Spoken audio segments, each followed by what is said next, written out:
अस्सलामुअलैकुम दोस्तों। उर्दू लिसानियात के हवाले से एक वीडियो हम आपके सामने लाए हैं जिसमें बहुत ख़ास सवाल पूछे गए हैं। आइए इस वीडियो को शुरू करते हैं। सवाल नंबर 1 है, उर्दू का ताल्लुक़ ज़ुबानों के किस ख़ानदान से है? तो सही जवाब है ऑप्शन ए, हिंद आर्याई से। सवाल नंबर 2, हिंद आर्याई के इर्तिक़ा को कितने अदवार में तक़सीम किया जाता है? तो सही जवाब है ऑप्शन बी, 3 अदवार में। सवाल नंबर 3, कदीम हिंद आर्याई का ज़माना कब से कब तक का है?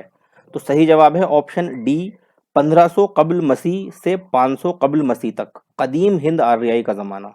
अब सवाल नंबर 4, 500 कब्ल मसीह से 1000 ईस्वी तक कौन सा हिंद आर्याई दौर है? तो सही जवाब है ऑप्शन बी, वस्ता हिंद आर्याई दौर, बीच वाला जो है जदीद और कदीम के बीच में, वो 500 कब्ल मसीह से 1000 ईस्वी तक का माना जाता है। अब सवाल नंबर 5 है इसके बाद, जदीद हिंद आर्याई दौर जो कि अब तक जारी है कि इब्तदा कब से तस्लीम की गई है? तो सही जवाब है ऑप्शन सी, 1000 ईस्वी से। 1000 ईस्वी से जदीद हिंद आर्याई दौर शुरू हो जाता है, जो अभी जारी है वही चल रहा है। अब सवाल नंबर 6, मध्य देश की बोलियों को मगरिबी हिंदी और इसके पूर्वी इलाके की बोलियों को मशरिकी हिंदी का नाम किसने दिया? तो सही जवाब है ऑप्शन सी, ग्रियर्सन ने। सवाल नंबर 7, मगरिबी हिंदी में कुल कितनी बोलियां शामिल हैं? तो सही जवाब है ऑप्शन बी, 5 बोलियां। मगरिबी हिंदी में 5 बोलियां हैं। सवाल नंबर 8, मगरिबी हिंदी की 5 मशहूर बोलियों का दुरुस्त ज़ुमरा बताइए। तो 5 मशहूर बोलियों में खड़ी बोली है, हरियाणवी है, ब्रजभाषा है, कनौजी है और बुंदेली है। तो हमारा ये पहला ऑप्शन जो है यही इसमें ठीक हो जाएगा, ऑप्शन ए। सवाल नंबर 9, मगरिबी हिंदी की पांचों बोलियों में से कौन कौन सी बोलियों ने उर्दू की पैदाइश में अहम रोल अदा किया या अहम किरदार अदा किया उर्दू की पैदाइश में? तो इसका जो सही जवाब है वो खड़ी बोली भी उसमें शामिल है और हरियाणवी है, और उसको मेयार बख्शने के हिसाब से हम देखें तो फिर ब्रज भाषा का नाम आता है। तो जिस ऑप्शन में ये 3 बोलियां होंगी वही हमारा दुरुस्त आंसर होगा। तो ये आंसर डी इसका राइट आंसर है, खड़ी बोली, हरियाणवी और ब्रज भाषा। सवाल नंबर 10, मगरिबी हिंदी की बोलियों में आ को तरजीह देने वाली बोलियों के दुरुस्त जुमरे को पहचानिए। जो आ को तरजीह देते हो, आ पर ख़त्म होती हैं, तो वो 2 बोलियां हैं, एक खड़ी बोली है उसमें और एक हरियाणवी है। तो इस तरह हमारा ऑप्शन सी राइट आंसर हो जाएगा, खड़ी बोली और हरियाणवी या हरियाणी। सवाल नंबर 11, मगरिबी हिंदी की बोलियों में ओ को तरजीह देने वाली बोलियों के दुरुस्त जुमरे को पहचानिए। अब इसके अलावा 5 मगरिबी हिंदी की 5 बोलियां हमारे पास थी, खड़ी बोली, हरियाणवी, ब्रजभाषा, कनौजी, बुंदेली। तो इसमें खड़ी बोली और हरियाणवी जो है वो आ को तरजीह देने वाले हैं, हम अभी पिछले सवाल में देख चुके हैं। तो अब बाकी जो 3 बची हुई हैं वो ओ को तरजीह देने वाली हैं, यानी ब्रजभाषा, कनौजी और बुंदेली। तो इसका जो सही आंसर होगा 11वें सवाल का वो बी हो जाएगा, ब्रजभाषा, कनौजी और बुंदेली। सवाल नंबर 12, मशरिकी हिंदी में कुल कितनी बोलियां हैं? मशरिकी हिंदी में 3 बोलियां हैं, ऑप्शन डी इसका ठीक आंसर हो जाएगा। अब इसके बाद सवाल नंबर 13, मशरिकी हिंदी की 3 मशहूर बोलियों का दुरुस्त ज़ुमरा बताइए। जो 3 बोलियां मशरिकी हिंदी में शामिल हैं उनका हमें दुरुस्त ज़ुमरा बताना है। तो सही ऑप्शन है ऑप्शन ए, अवधी, बघेली, छत्तीसगढ़ी। ये जो है मशरिकी हिंदी की बोलियां मानी जाती हैं। सवाल नंबर 14, माकूसी और मुशद्दद अल्फाज का कसरत से इस्तेमाल किस बोली का खासा है? तो सही जवाब है ऑप्शन सी, खड़ी बोली का। खड़ी बोली में ज़्यादातर माकूसी और मुशद्दद तशदीद लगाकर बोलने का रिवाज रहा है। अब सवाल नंबर 15, खड़ी बोली को हिंदुस्तानी और उर्दू को अदबी हिंदुस्तानी किस मुहक्किक ने कहा है? तो सही जवाब है ऑप्शन डी, गिरियर्सन ने।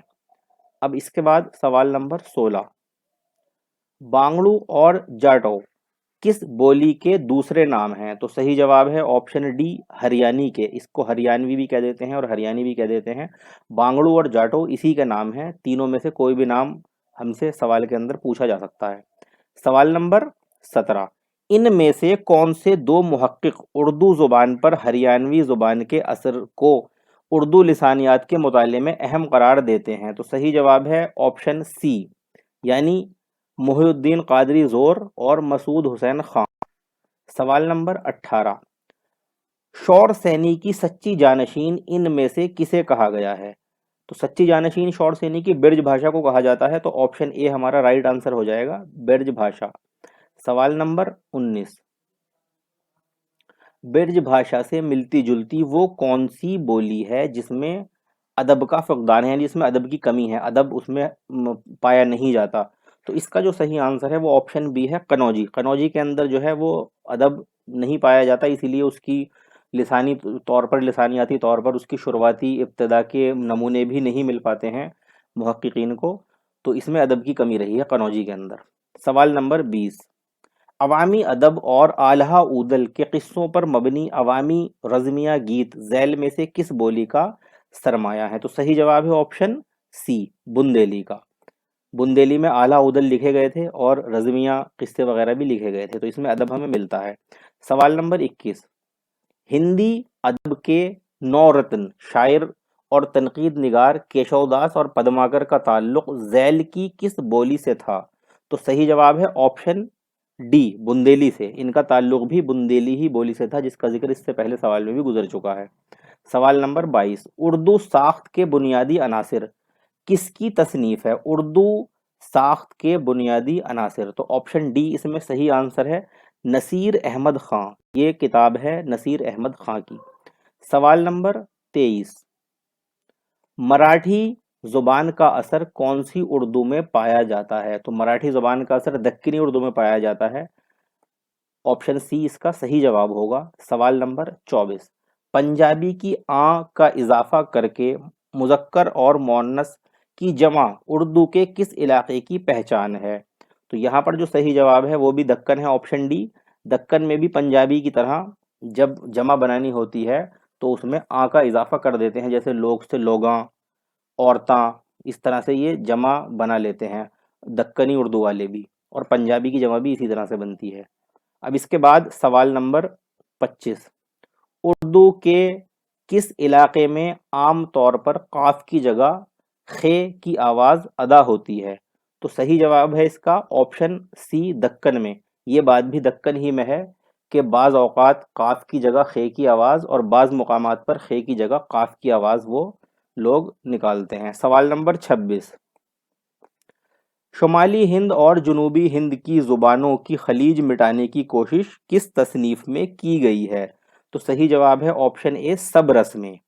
सवाल नंबर 27, मसनवी कुतुब मुश्तरी ज़ुबान उर्दू की कौन सी बोली की नुमाइंदगी करती है? तो सही जवाब है ऑप्शन ए, दक्कनी उर्दू की। इसको लिखने वाले असदुल्ला वजही यानी मुल्ला वजही हैं, जो दक्कनी शायर हैं, कुतुब शाही दौर के हैं, गोलकुंडा वाले।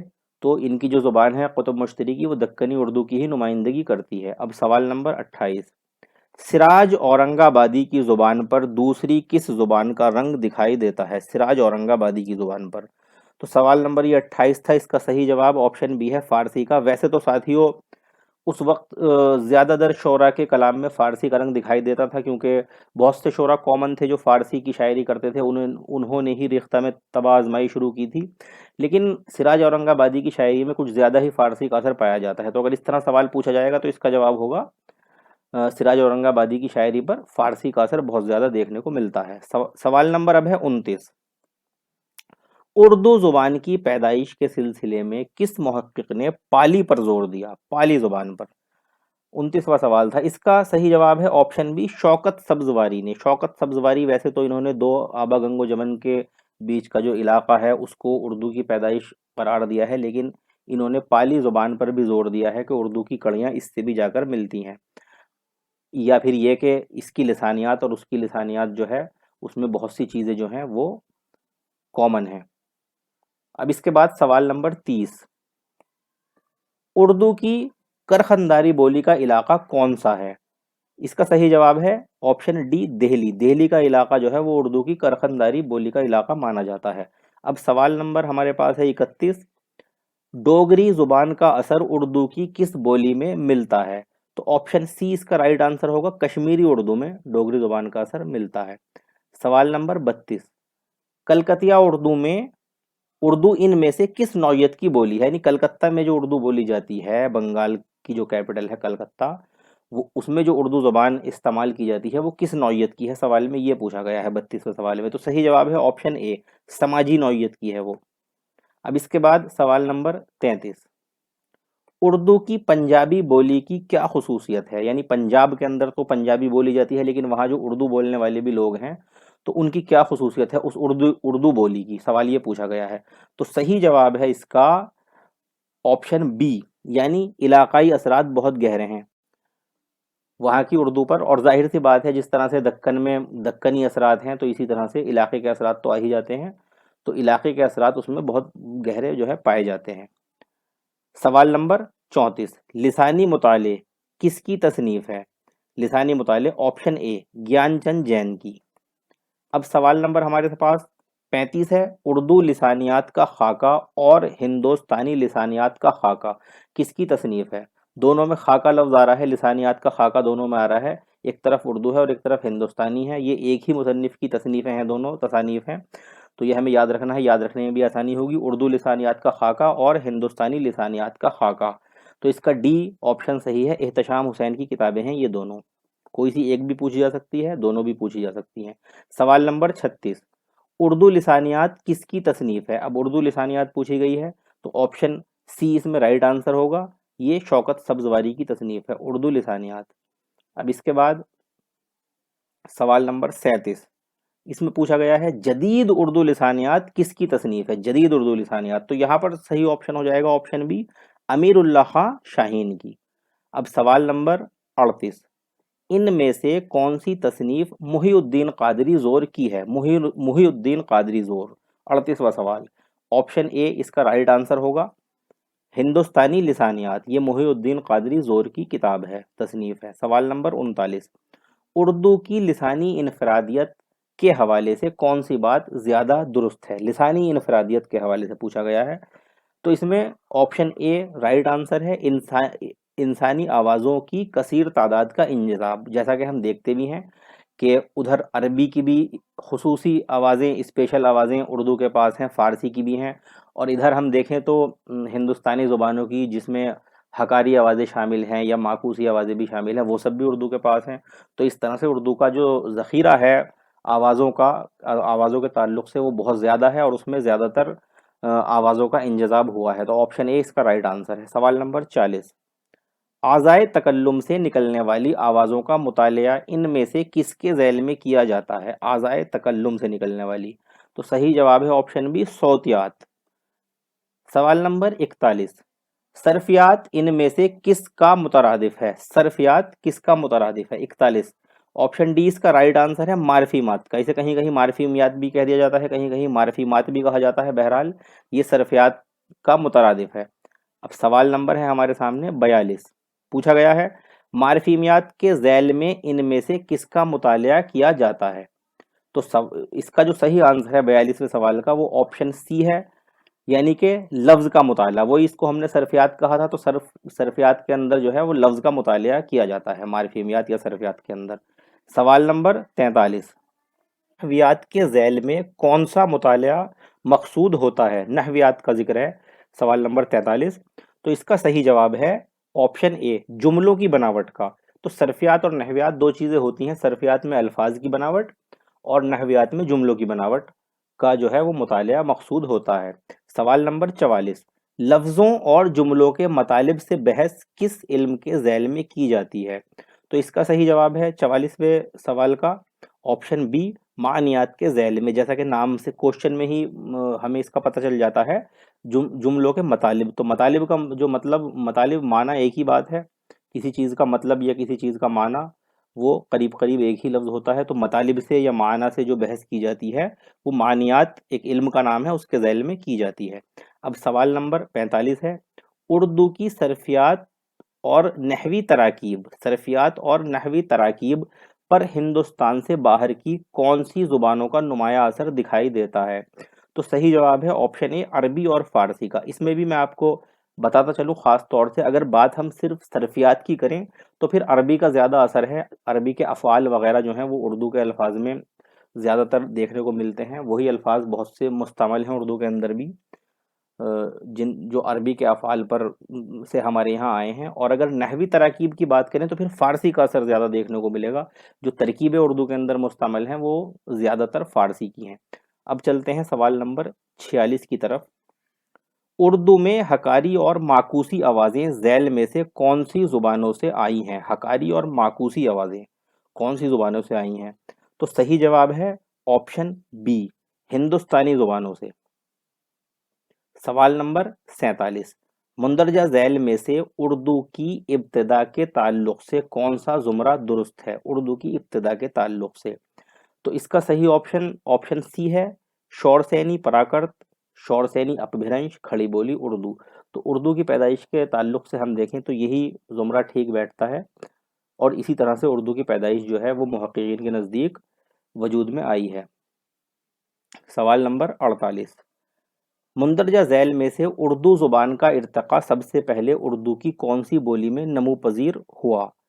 तो इसका सही जवाब है ऑप्शन डी, दक्कनी उर्दू में। अगर इर्तिक़ा की बात करें तो दक्कनी उर्दू में हुआ है सबसे पहले इर्तिक़ा, उसके बाद दिल्ली और लखनऊ वगैरह में हुआ है। लेकिन इब्तिदा की बात करें तो सबसे ज़्यादा मशहूर जो तहक़ीक़ है वो मसूद हुसैन खां की मानी गई है, दिल्ली और नवाहे दिल्ली में उर्दू की पैदाइश। लेकिन हमारा सवाल इर्तिक़ा से मुताल्लिक़ था तो दक्कनी उर्दू में इसका सही जवाब होगा। अब सवाल नंबर 49। मुंदरजा झैल में से कौन सी बात दुरुस्त है? पहले नंबर पर है उर्दू फ़ारसी ज़ुबान से आई है लेकिन इसका रस्मुल ख़त हिंदुस्तानी है। तो ये गलत है बात, ये ठीक नहीं है। उर्दू फ़ारसी ज़ुबान से आई है और इसका रस्मुल ख़त भी फ़ारसी है, ये भी बात गलत है। उर्दू फ़ारसी ज़ुबान से नहीं आई। उर्दू हिंदुस्तानी ज़ुबान है और इसका रस्मुल ख़त भी हिंदुस्तानी है, लेकिन रस्मुल ख़त हिंदुस्तानी नहीं है, तो ये जवाब भी गलत हो जाएगा। और उर्दू हिंदुस्तानी ज़ुबान है लेकिन इसका रस्मुल ख़त फ़ारसी है, तो यही बात इसमें दुरुस्त होगी, ऑप्शन डी। क्योंकि उर्दू तो एक हिंदुस्तानी ज़बान है, हिंदुस्तानी हिंद आर्याई ज़ुबान है। और हिंदुस्तानी ज़ुबानों के इख्तिलात से यहाँ पर जो है तरक्की पाकर उर्दू ज़ुबान वजूद में आई है। हाँ, ये अलग बात है कि इसके अंदर अरबी और फ़ारसी के असरात भी काफ़ी देखने को मिलते हैं, लेकिन ये एक हिंदुस्तानी ज़ुबान है। लेकिन इसका रस्मुल ख़त जो है वो फ़ारसी है, और फ़ारसी में भी नूरी नस्तलीक़ इसका रस्मुल ख़त है। तो सही ऑप्शन ऑप्शन डी हुआ। अब इस वीडियो का आखिरी सवाल, सवाल नंबर 50। झैल में एक दावा और एक दलील दी गई है, इसे गौर से पढ़िए और दुरुस्त ऑप्शन की निशानदही कीजिए। अब दावा जो इसमें कहा गया है वो ये है कि किसी ज़ुबान की इब्तिदा के हवाले से तहक़ीक़ी काम के लिए इस ज़ुबान की लिसानी कदरें पेश नज़र रखी जाती हैं। तो बिल्कुल सही बात है। अगर तहक़ीक़ी काम होगा किसी ज़बान की इब्तिदा के हवाले से तो हमें उसको लिसानी तौर पर जो है उसका मुतालिया करना ही होगा, वरना उसकी इब्तिदा का पता लगाना, सुराग लगाना वो नामुमकिन के करीब हद तक मुश्किल हो जाएगा। तो ये बात बिल्कुल ठीक है। अब दलील को देख लेते हैं। क्योंकि जब किसी ज़ुबान की इब्तिदा होती है तो इसमें माहिर लिसानियात शख्सियात का अहम किरदार होता है। तो ये दलील जो है ये गलत है। किसी भी ज़ुबान की इब्तिदा में माहिर लिसानियात का तो कोई भी किरदार नहीं होता, बल्कि ये तो आम लोग या उस ज़माने के शोरा, मुसन्निफ़ीन या दूसरे राजा महाराजा जो उस वक्त के होते हैं, उन्हीं के ज़रिए से ज़ुबान जो है वो आपस के अल्फाज या कुछ तराकीब, मखसूस चीज़ें का खल्त मल्त होने से नई नई ज़ुबानें वजूद में आती हैं। माहिर लिसानियात तो बाद में जब तहक़ीक़ी काम होता है तो उस वक्त एक माहिर लिसानियात इन चीज़ों का पता लगाता है कि किस किस तरह से ये सब काम हुआ था कि ये एक नई ज़ुबान वजूद में आई है। तो दलील गलत है। माहिर लिसानियात का ये काम नहीं है जो इसमें दलील के तौर पर कहा गया है। तो यहाँ पर हमारा ऑप्शन जो दुरुस्त होगा वो दुरुस्त होगा जिसमें दावे को सही कहा जाए और दलील को गलत कहा जाए। तो यहाँ पर हमारा ऑप्शन ए जो है दलील सही और दावा गलत है। बी में दलील भी सही और दावा भी सही कर रखा है, लेकिन सी इसमें राइट आंसर हो जाएगा क्योंकि इसमें दलील गलत और दावा सही है, और दलील गलत है इसमें, दावा सही है, तो सी इसका राइट आंसर होगा। तो ये वीडियो के हमारे 50 सवाल यहाँ मुकम्मल हुए। इसके नीचे जो है आपकी सहूलत के लिए, वैसे तो इसमें सब जवाबात पे हमने निशान रेड पेन से लगा दिए हैं, लेकिन फिर भी ये इसमें जवाबात नीचे भी दे दिए हैं। कभी इसकी पीडीएफ फाइल अगर हम देंगे तो उसमें जो है इन आंसर से आसानी हो जाएगी। तो ये अब इसके बाद हम नई वीडियो के साथ आपके सामने फिर हाजिर होंगे, और आप हमारी वीडियो को लाइक कीजिए, शेयर कीजिए। कोई दिक्कत हो तो आप हमें कमेंट के ज़रिए पूछ सकते हैं अपनी दिक्कत को, और हमारे चैनल को सब्सक्राइब भी कीजिए। इसी के साथ अब हमें इजाज़त दीजिए। अल्लाह हाफ़िज़, फ़ी अमानिल्लाह, वस्सलामु अलैकुम वरहमतुल्लाह।